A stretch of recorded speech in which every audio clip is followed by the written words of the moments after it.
3 orang pembuat dan pengedar uang palsu ditangkap Satreskrim Polres Kupang, Nusa Tenggara Timur. Dari tangan pelaku, polisi menyita uang palsu senilai 36,5 juta rupiah dan sebuah mesin printer. Pelaku ditangkap atas laporan warga yang mendapatkan uang pecahan Rp100.000 dengan nomor seri sama. Salah satu pelaku mengaku telah mencetak dan mengedarkan uang palsu di wilayah Kabupaten Kupang sejak bulan Januari lalu. Modus yang digunakan para pelaku dengan cara membelanjakan uang palsu di warung maupun pasar-pasar tradisional untuk memperoleh uang asli dari para pedagang. Ada yang melatih, ada yang kemudian mereka ini buat, ada yang mengajari sebelumnya. Sementara kami Anda kembali di Landstok, sudah bergabung bersama kami Komisioner KPAI Mbak Erlinda. Terima kasih sudah hadir di Landstok. Mbak Erlinda, ini langsung saja hasil dari penelitian Yayasan Lentera Anak, 85% ini sekolah dikepung oleh reklame rokok. Kemudian dari survei Komnas PA di tahun 2012, 99,6% remaja ini terpapar iklan rokok luar ruang. Hanya 0,4 digit luput ya. Itu mengkhawatirkan sekali ya sepertinya kondisinya saat ini untuk anak-anak sekolahan kita. Karena kan kondisi masyarakat kita sendiri yang pada akhirnya karena konsep pembiaran tadi, akhirnya mereka dengan tanpa disadari target sasarannya makin lama makin jumlahnya makin tinggi. Tidak usah jauh-jauh, kita di mana-mana apalagi sekolah negeri itu kiri kanan kan banyak warung. Iya. Sementara iklannya segede-gede gajah kalau anak-anak bilang gitu kan. Otomatis kalau kita balik ke ilmu psikologi, apa yang dilihat anak-anak ya, itu kan langsung diserap ke otaknya. Walaupun memang kita apresiasi sama Pemprov DKI, di mana baliho-baliho tentang rokok untuk jalan-jalan utama kan tidak diperkenankan, gitu. Tapi Pemprov selain DKI kan masih menayangkan iklan luar biasa. Oke, itu dari sisi iklannya. Dari sisi regulasi pun juga kan tidak dijalankan, bahwa anak-anak kita tidak diperbolehkan untuk menjadi target sasaran, entah itu anak sekolah dasar maupun anak-anak remaja SMP SMA. Namun amat disayangkan pada saat kita tahu ada data anak-anak kita yang baru lulus SMA itu mereka sudah menjadi salah satu iklan rokok. Ini kan yang kita prihatinkan. Artinya apa? Paradigma dari orang tua itu sendiri pun juga adanya pembiaran, ya. Adanya permisif begitu ya? Iya, seolah-olah ya keluarga. udah, cuman iklan rokok kok. Oke, once. Berikutnya, anak-anak kita jago nih, jago mereka dalam bakat apa? Olahraga. Ya. Tapi yang sponsornya siapa? Nah, ya. itu nggak perlu dong ya. Itu yang sebelumnya tadi kita obrolin, ya kan? industri rokok itu serigala berbulu domba, Yes. masuk lewat yayasan-yayasan amal gitu ya.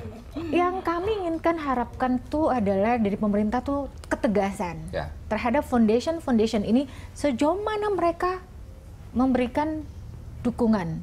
Tapi kami dari Komisi Perlindungan Anak Indonesia, no, foundation yang labelnya rokok kami tidak menerima. Untuk anak-anak kami diberikan fasilitas untuk pengembangan minat bakat. Kami strike di situ karena kalau tidak seperti itu ya tadi musang berbulu domba. Kita bagus kok. Kita tahu foundation itu luar biasa, ya kan? Tapi kita inginnya mereka membantu tapi tidak ada embel-embel. Ya, tidak menjadi duta dari iklan mereka, tidak menjadi kalau memang ingin membantu silahkan membantu, tapi tidak harus ada jargon-jargon dari si iklan rokok tadi. Tapi gitu. memang masalahnya dari pendidikan, olahraga itu banyak beasiswa yang kemudian diberikan oleh foundation yang bergerak jumlahnya di bisnis besar. Rokok dan jumlahnya besar dan mereka cukup masif ya memberikan beasiswa itu ya. Pertandingan internasional di Indonesia salah satunya juga perusahaan rokok menjadi menjadi sponsor utamanya. Ini dilema. Oke. Kita tahu dong pengembangan minat bakat tidak murah. Iya. Bahkan cenderung sangat mahal. Ya. Apalagi untuk anak-anak yang berkebutuhan khusus. Sekarang pertanyaannya, apakah mampu pemerintah daerah memberikan fasilitas itu? Ya kan? Kan sangat minim sekali pemerintah daerah memberikan fasilitas kepada anak-anak yang mempunyai potensi atau minat bakat. Lagi-lagi yayasan itu lagi, foundation itu lagi. Ya, dengan imbalan ya tadi. Akhirnya si malakama, orang tua pada dasarnya ingin, oke, anak saya tidak terpapar itu. Tapi mereka sendiri ingin memfasilitasi anak-anak mereka untuk pengembangan minat bakat dan mereka punya multi talent yang luar biasa, tapi tidak sanggup. Baik. Akhirnya seperti apa? Mbak Erlinda tadi sebelumnya Bu Lisda sudah mengatakan bahwa pusat itu lemah mendukung support terhadap, misalnya di DPR kita selalu terkendala banyaknya kong-kalingkong begitu. Kemudian pemerintah pusat juga kemarin itu di Istana Merdeka berharap bahwa ada Presiden Jokowi yang merespon itu. Advokasi dari KPAI sendiri seperti apa untuk bisa mengusahakan ini bisa goal gitu? Tiap hari kita kayaknya mendengarkan seperti ini, nggak akan pernah tercapai gitu. Itu tadi, KPAI sudah terdengar lah gaungnya bahwa kita adalah provokator beriman ya. Kita melalui strategi-strategi kita, ayo kita menyuarakan. Jadi kita yang memprovokasi suara-suara yang di bawah hampir nyaris tertelan dengan isu-isu yang lebih eye-catching. Entah isu hate speech, entah isu pilkada, entah isu-isu yang lain. Isu yang ini sepertinya tenggelam. Nah oleh karena itu ya KPAI mempunyai strategi lebih lanjut ya kita bersama masyarakat bawah untuk kita nanti bersama-sama dengan rekan-rekan kita yang ada di komisi-komisi, mereka juga harus aware seperti itu karena mereka yang di atas pun juga kalau kita tidak berikan pemahaman mereka juga tidak ada rasa. Mbak Erlinda, apa yang bisa dilakukan oleh pemerintah pusat, pemerintah daerah untuk bukan menolak mungkin ya, memang tidak ada sama sekali lah foundation yang berbisnis rokok ini untuk menjadi sponsor, memberikan beasiswa kepada sekolah-sekolah, atau mungkin memang pemerintah daerah tidak cukup mampu untuk mengakomodir prestasi siswa yang ada di daerahnya sehingga melibatkan. Sebenarnya masalahnya cuma kecil. Foundation. Apa itu? Tapi sekali lagi ini masalah kecil tapi pada akhirnya masalah besar. Iya. Sebenarnya balik-balik semua ke mental. Mentalitas dari personal mereka. Ya, mentalitas yang ada di anggota dewan. Tidak semua mental-mental mereka itu yang mohon maaf mereka peduli. Banyak juga mentalitas-mentalitas dari oknum di sana. Ya. Kapan nih? Saya kemarin pemilihan anggota dewan saya udah mengeluarkan berapa? Sekarang kita lihat dong. Ya kan kepala daerah. Saya sudah 15 miliar keluar. Masa saya nggak harus balik modal? Jadi mau untuk memfasilitasi anak-anak kita yang berbakat jauh lebih sulit. Oleh karena itu kami sekarang merintis yayasan-yayasan yang sangat tulus mereka memperhatikan.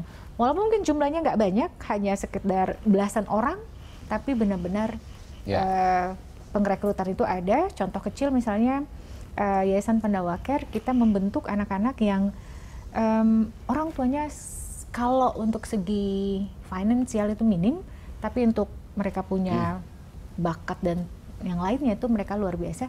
Kita kerjasama dengan guru-guru yang mempunyai keterampilan profesional, kita bayar subsidi silang. Oke, banyak hal sebenarnya yang bisa dilakukan tanpa melibatkan perusahaan rokok untuk memberikan beasiswa kepada para siswa begitu ya di tiap sekolah. Tapi kalau misalnya menunggu mental dari anggota DPR untuk itu mendukung, sulit, kayaknya kita nggak maju-maju begitu ya. Tapi kan nawacita kan di situ menyematkan bahwa revolusi mental. Kita tagih dong janjinya Pak Jokowi JK. Dan tadi Bu Lisda mencontohkan ada banyak siswa justru yang memulai dari dirinya sendiri karena mereka takut sendiri untuk terpapar rokok. Bu Lisda benar tidak? Pada saat anak sudah terpapar rokok, mereka mau lepas, mau move on itu tanpa sulit rokok, ya, Bu Lisda? Sangat sulit. Makanya kenapa kami lebih memilih untuk melakukan sesuatu lebih awal, mencegah. Karena kalau sudah merokok, itu ada pekerjaan PR yang paling besar, sulit sekali.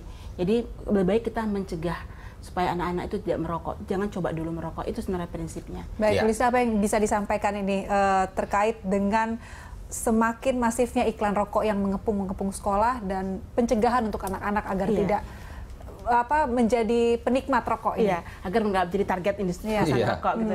Tentu pertama kami menghimbau semua sekolah, semua dinas pendidikan di seluruh Indonesia dan Pemda di seluruh Indonesia untuk mari perhatikan sekolah-sekolah kita. Sudah banyak peraturan yang menetapkan sekolah itu kawasan tanpa rokok, tidak boleh ada iklan rokok. Kami siap bekerja sama, kalau sekarang kami lakukan itu di 5 kota di 90 sekolah, kami siap bekerja sama dengan seluruh Indonesia untuk memperluas kegiatan ini. Dukungan masyarakat sangat banyak di media sosial kami, di email kami, personal chat itu semua mendukung. Bagaimana cara bisa terlibat? Tapi memang ini nggak bisa dilakukan sendirian. Itu sebabnya salah satu yang akan kami lakukan, kami akan bertemu dengan Pak Menteri Pendidikan, kami akan bawa perwakilan guru dan siswa. Kami ingin menunjukkan ini sudah berhasil dan ini layak untuk dikembangkan, layak untuk diteruskan. Iya, kalau perusahaan rokok adalah sebuah kekuatan besar yang tampaknya susah untuk dikalahkan, mungkin kita perlu mengundang kekuatan korporasi besar untuk melawan itu. Itu seperti itu bisa nggak, Bu Lisda? Sebenarnya gini Mas, perusahaan rokok itu sebenarnya takut sama anak muda, sama anak-anak. Karena anak-anak itu pasar potensi mereka. Kalau anak-anak itu bilang tidak, kami tidak akan merokok, kami tidak akan tertipu oleh rayuan kamu, maka perusahaan rokok bangkrutlah dia. Itu betul, ya? Bangkrutlah dia. Jadi itu sekarang yang sedang kita galakan. Ayo anak-anak, ayo adik-adik, kalian harus bersuara tidak. Tanamkan kebencian positif, kebencian kepada rokok. Makanya bahasa kami tolak jadi target. Karena kalian dari rayuan-rayuan yang menggoda gitu tolak dari targetnya industri rokok, perusahaan rokok. Karena dengan itu kalian bersuara, dengan itu kalian berani menunjukkan siapa diri kalian. Dan itu bisa dimulai dari lingkungan paling kecil keluarga, kemudian ke sekolah-sekolah juga beri perhatian, dan pemerintah daerahnya, kepala daerahnya juga harus aware terhadap permasalahan ini. Baik, terima kasih Bu Lisda, terima kasih Mbak Erlinda sudah hadir di Landstalk. Pemirsa, demikianlah Landstalk hari ini. Anda bisa mengirimkan informasi dan saran kepada kami lewat email di redaksi@berita1.tv. Iya, Anda bisa follow kami juga via Twitter, Facebook, YouTube, dan Instagram. Nantikan Landstalk setiap hari pukul 13 hingga 14 waktu Indonesia Barat. Terima kasih, stop merokok. Stop merokok, sampai jumpa.